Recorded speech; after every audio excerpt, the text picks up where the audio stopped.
somebody would have held me down while they were doing it, right? You ever, kids my age or older, you people who are my age or older, do you remember if you got in trouble at a friend's house, like that friend's parent could whip you? Y'all remember that? I got whippings all over my neighborhood. And I don't know, because I was a good kid. I don't know why.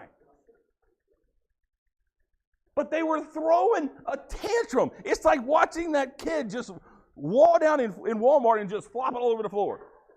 It's a spiritual tantrum is what's happening right here. They're getting the arm loose, ready to be able to throw the rock. They're throwing dirt in the air.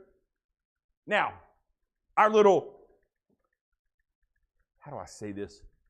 Well, our wussification of America now, like if they were to do that now, if they were to throw dirt in the air, somebody's like, well, that's going to get in somebody's eyes.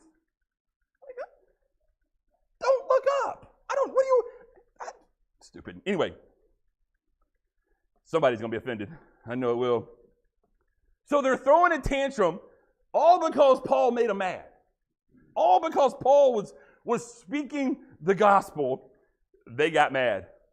And it's like, oh, you poor thing. Like, that's really what I'd want to say.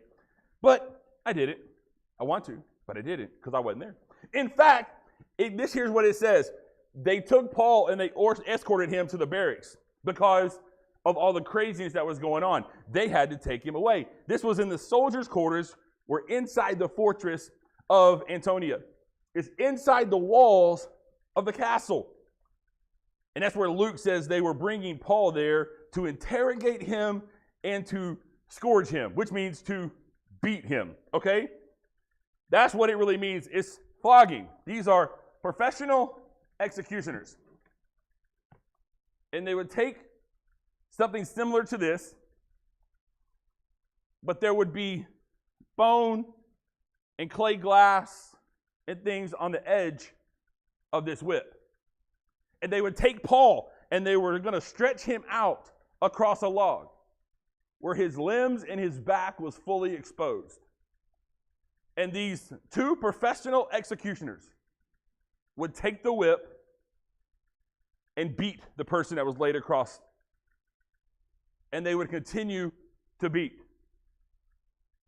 To the point that the glass and the bone chips would grab onto the skin and rip out. Kind of similar to what Jesus went through. This is what they were about to do to Paul. And I'm thinking, I bet that's going to hurt. Right? That's Matt Brain. Matt Brain says that hurts. Like, there is no more creepy sound in the world than my dad pulling his belt, and you hear that belt coming through the loops, and you're going, it's time to run, right? It's time to get out of here, right? Because I knew when I started hearing that belt coming through the loops, I knew what was coming behind it, right? But that never happened to me because I was a good kid. Verse 25, it says, as they stretched him out from the lash, or for the lash, Paul said to the centurion standing by, is it legal for you to scourge a man who is a Roman citizen and is uncondemned? So imagine, here Paul is laid out, ready for the beating. When the soldiers were getting ready, maybe whipping the ground, kind of warming that arm up, kind of getting loose, and he's hearing all that sounds, Paul looks up and says, hey man, are you sure you can do this to a Roman citizen? Verse 26 through 29 says, everything paused.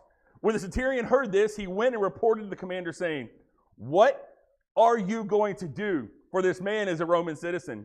The commander came and said to him, tell me, are you a Roman citizen? Yes, he said. The commander replied, I bought this citizenship for a large amount of money, but I was born a citizen, Paul said. So those who were about to examine him withdrew immediately. The commander, too, was alarmed when he realized Paul was a Roman citizen and he had bound him. Now, I want you to take notice here of what just happened. God used Paul's citizenship to change the fortune of Paul. Okay? Why did they release Paul? Well, let me give you a couple of reasons why they released him. These soldiers knew that the punishment for false claim against a Roman citizen was death. And these soldiers were thinking, I don't want to die today. So they backed off. Now, when Lystra, the commander, found out Paul was born a Roman citizen, he felt inferior for his cultural reasons because the Lystra, the commander, he bought his Roman citizenship. He paid a lot of money to become a Roman citizen. Paul inherited his. And in that day, those who were inherited Roman citizens were looked upon better than just someone who purchased their citizenship. So even the commander looked at Paul and thought, nope, I am not dealing with that because he's more of a Roman citizen than I am. So therefore, I'm out. When I read this passage and I'm reading through this, I'm reminded of something. God is 100% sovereign. Everything that happens, God is in control. Even in a moment where Paul was arrested and was about to be beaten, he showed his sovereignty. That God is in control. When times are bad, God's in control. When times are good, he's still in control. It doesn't change. He's still God. Just, again, look at this story. We move from being frightful to being favorable.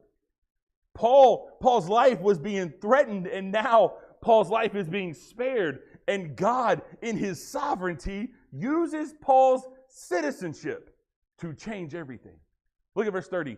The next day, since he wanted to find out exactly why Paul was being accused by the Jews, he released him and instructed the chief priest and all the Sanhedrin to convene. And he brought Paul down and placed him before them. Now, 23. All right? Here's chapter 23. Paul looked straight at the Sanhedrin and said, brothers, I have lived my life before God in all good conscience to this day. The high priest Ananias ordered them who was standing next to him to strike him in the mouth. Then Paul said to him, God is going to strike you, you whitewashed wall. Like, why are you calling it whitewashed? Okay. Anyway, we'll get back to that in just a second. You are sitting there judging me according to the law, and yet in violation of the law are you ordering me to be struck. Those standing nearby said, do you dare revile God's high priest? I did not know, brothers, that he was the high priest, replied Paul, for it is written, you may not speak evil of a ruler of your people. So here Paul is. He looked right at these religious leaders, and he began saying, first of all, my conscience is clean before God. Is yours? He was saying, I have been faithful to do and say what God has told me to do and say.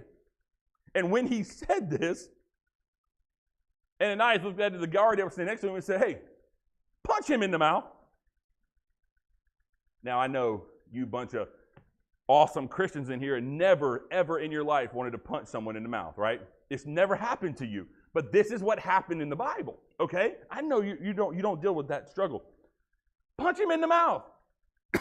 And so the guard, being faithful to his leader, punched him in the mouth. Could you imagine? You're standing there and you're speaking the gospel, and the guy you're talking to looks at this person standing next to you and says, punch him. And the guy punches you in the mouth, and Paul's going, what in the world? What's that for?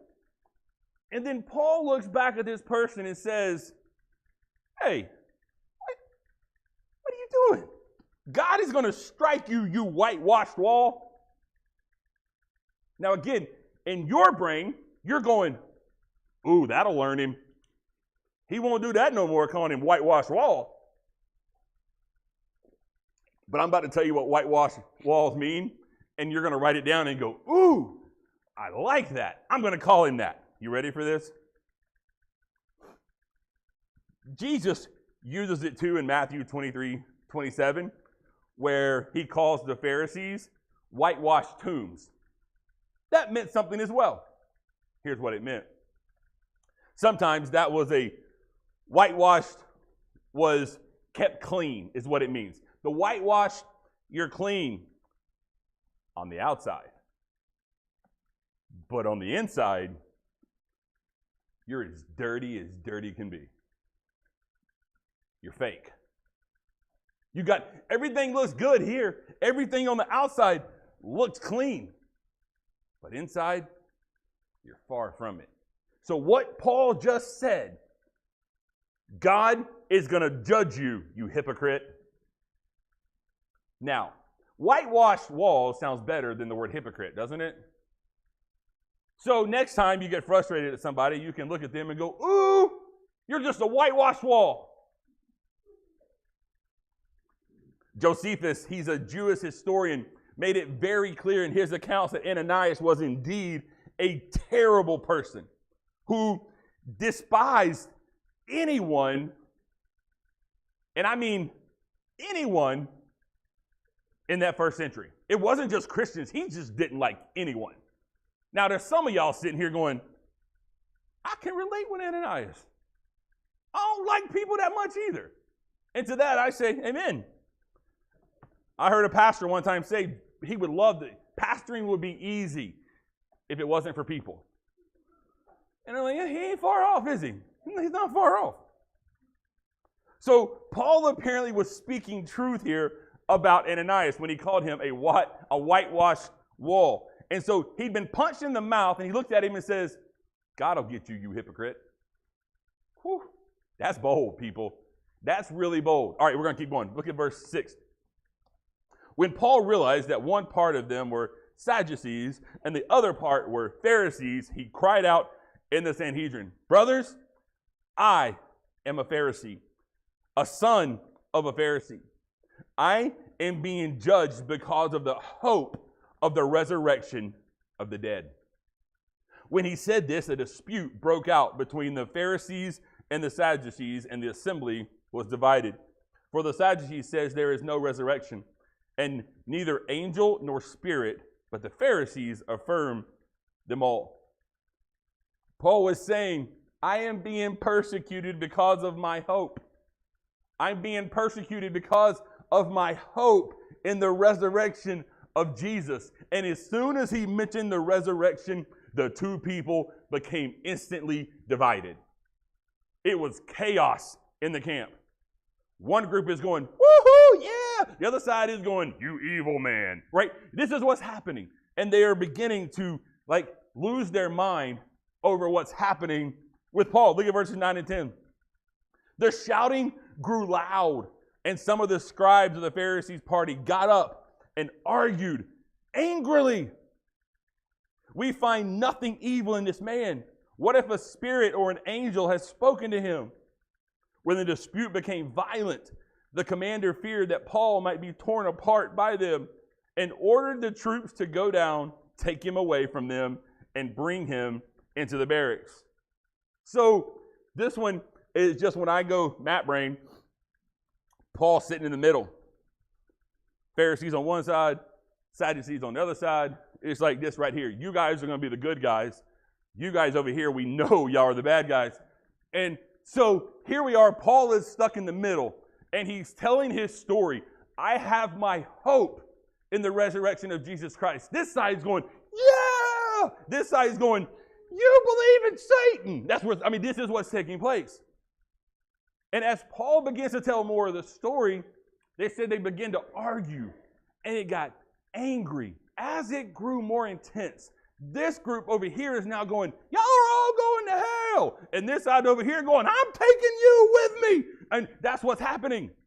Okay? This is what's happening. And Paul is stuck in the middle, going, I didn't want this. This is not what I was trying to do. These people are crazy, and they're just as crazy. So now I can imagine there's dust throwing going all up in the air. People are ripping their clothes off. It's chaos in the midst.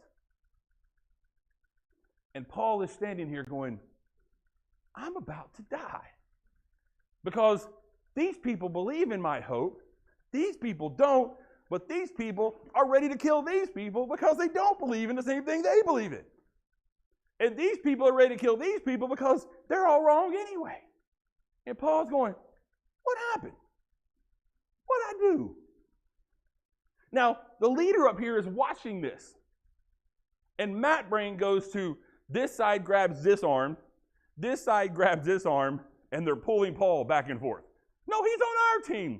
No, he believes us. No, I'm going to kill him. No, he's good. I don't like him. This is all going on, and Paul's going, how about to dislocate my shoulders? And so the leader is now thinking, somebody go save that poor man. Somebody go get him. And let's take him back to the barracks. Let's take him back. Okay. He started out in prison. Now he's standing in the palace because they're fixing to take him back into the where their soldiers hang out, and that's inside the palace walls. So he's started in a prison. He goes to the palace, and can I tell you, even in the midst of the Pharisees and the Sadducees fighting, we see God's sovereignty. It's not by coincidence that leader looked down and saw what was going on and said, go get him. He's about to die. Go get him. So in God's sovereignty, he goes and he gets Paul and he removes him from the situation. Look at verse 11. The following night, the Lord stood by him and said, have courage, for as you have testified about me in Jerusalem, so it is necessary for you to testify in Rome. God is just telling Paul, I've got you. And you're going to go get to do what you've longed to do. You've longed to go speak in Rome. And I'm about to give you that opportunity. Take courage. Don't be afraid. I'm not finished with you yet. And I want you to hear me this morning. If you're sitting here this morning and there is breath in your lungs, I want you to hear God say, I'm not done with you yet. You've got more to do. Look at verse 12. When it was morning, the Jews formed a conspiracy, and they bound themselves under a curse not to eat or drink until they had killed Paul. There were more than 40 who had formed this plot. These guys got it together and they come up with a plan. Hey, we'll go tell them, hey, would you bring Paul out one more time and let him stand before us and all the people? And then when they brought him out, they were going to ambush Paul and they were going to kill him. They had a plan. But I want to show you God's sovereignty here again. The problem with the plan was Paul's nephew overheard them talking. And it was then he was able to miraculously gain access to the commander right away.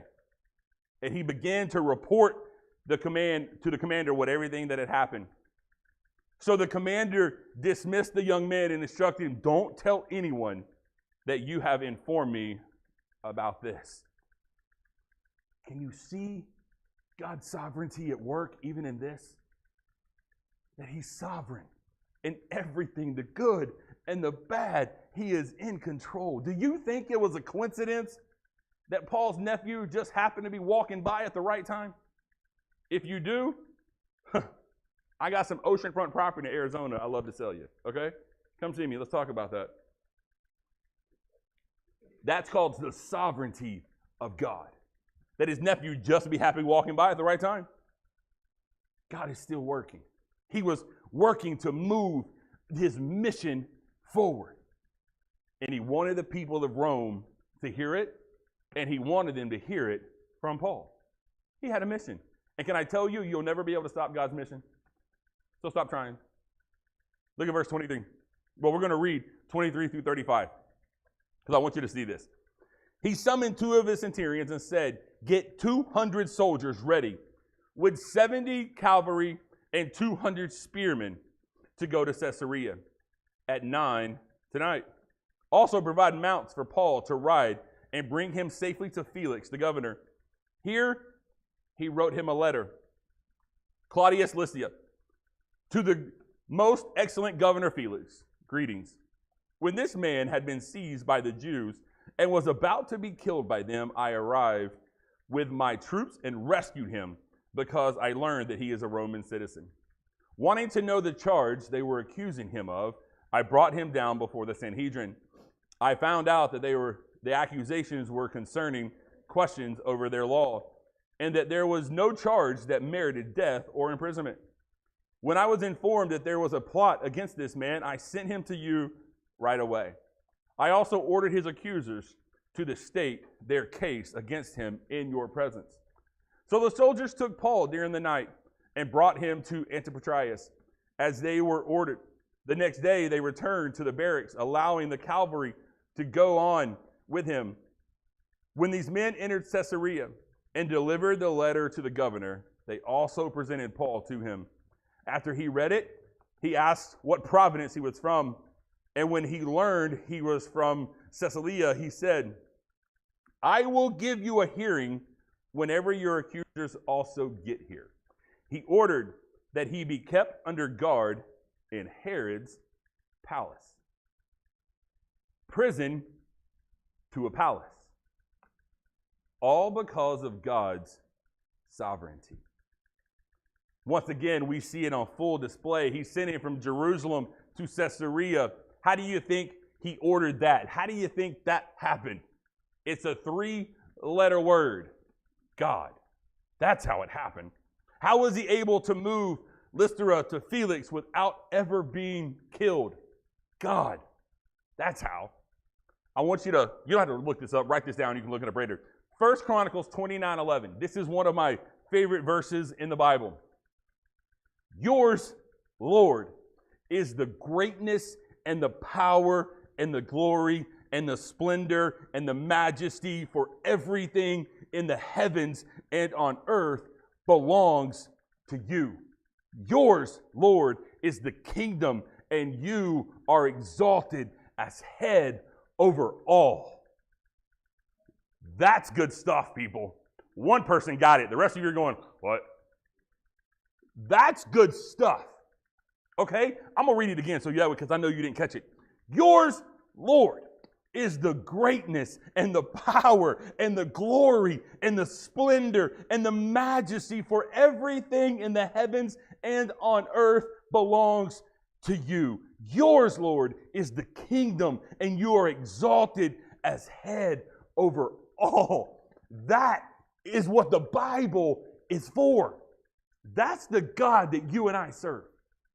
That's in the good and the bad. He is still sovereign. Do you get that?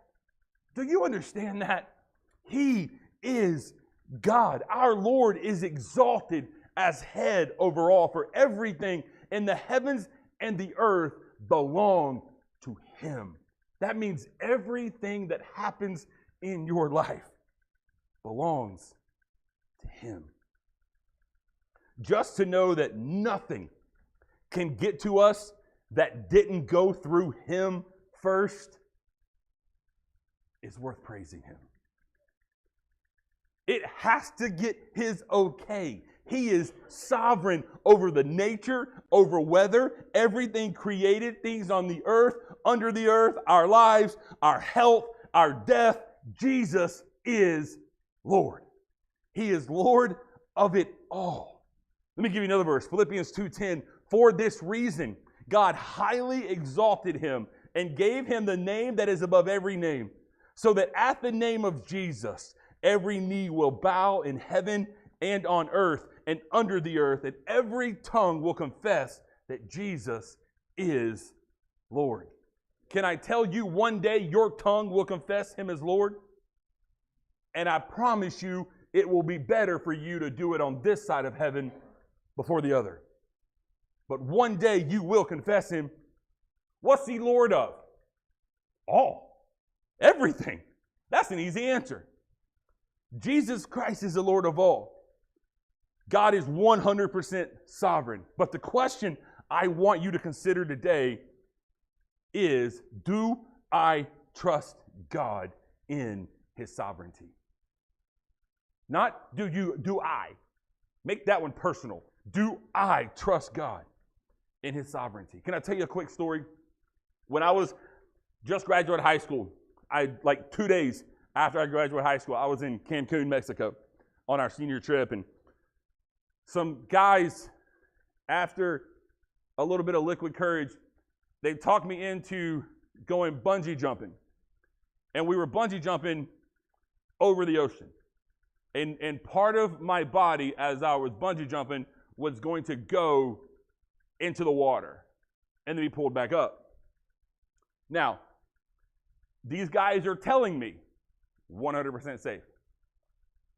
This rope, this big rubber band that you're about to tie to your ankles and jump off, 100% success rate. We've never had it break. Nothing has ever happened. You are in 100% great hands. Now, I get out to the edge and it's my turn to jump. So I'm here on the edge and I'm looking and I'm hearing his words. 100% safe. You're fine. It's never jumped. My head and my heart are telling me that.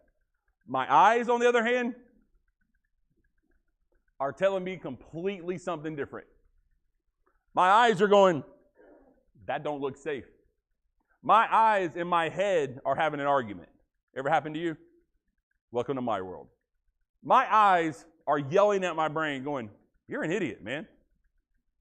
Why would you want to jump off? That's 150 feet down, and you're about to crash into the ocean. And just to make it even better, I look down, I look back out, and about 50 yards from where I'm going to crash in, I see fins circling. And I'm going, y'all fixing to make me shark bait. All right? 100. The rope might hold me, but that shark is going to eat me. Now my eyes are going, no!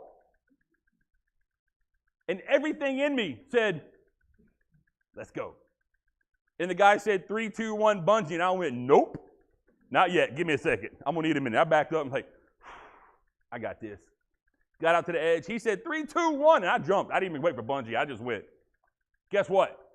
I survived. Can you imagine that? I survived it. The shark didn't eat me. The water didn't kill me. The bungee survived. You're looking at me going, why are you telling me that story, stupid? I don't care. Here's why I'm telling that story. You hear God in your heart saying, you can do this. Hey, go share the gospel with this person. You can do this. I've got you. 100% success rate. I've got you. But your eyes are saying, oh, no, I'm not. No. Do you see that person? They're bigger than me. They're mean, Jesus. Do you know? And your eyes and your heart are arguing. Sometimes it's hard for us to get past our own eyes when our heart and our mind are saying, you're fine. You got this. You're good. Can I tell you? I want to share this quote with you, and then 2 quotes, and I'm done. Jordan Easley is a pastor of First Baptist Cleveland in Tennessee. Great man, love his heart. But here's a quote from him. Confidence leads to courage. Courage leads to obedience. And obedience leads to action. And that's where he wants all of us. Confidence leads to courage. Courage leads to obedience. And obedience leads to action. And that's where he wants all of us. Charles Swindoll, a former pastor and a great man, doing God's will demands a decision. And that decision requires faith and action. You can't see the end, so you have to trust him in faith and then step out. You have to act. Faith and obedience are like twins. They go together. Faith and obedience is a must. They have to go together. Last phrase, and we're going to play a song here in a minute that just speaks to all of this. If I have God, I have what I need. If I have God, I have everything I need. And I need nothing else. If I have God, I have what I need. I'm going to play you a song here. This is a song by Danny Goki. And his newest song is just released Friday. They played it at the concert that Jesse and I went to last week, and like I had tears rolling down my face as like he's singing this song. And so as this song plays, you can stay seated on this one, but I want you just to see these words, and I want you to take these words in, and then we're going to close. But listen to these words, and the words are going to be on the screen. If you catch on there at the end and you want to start singing, that's fine. But I want you to soak these words in. The song is called "Live Up to Your Name."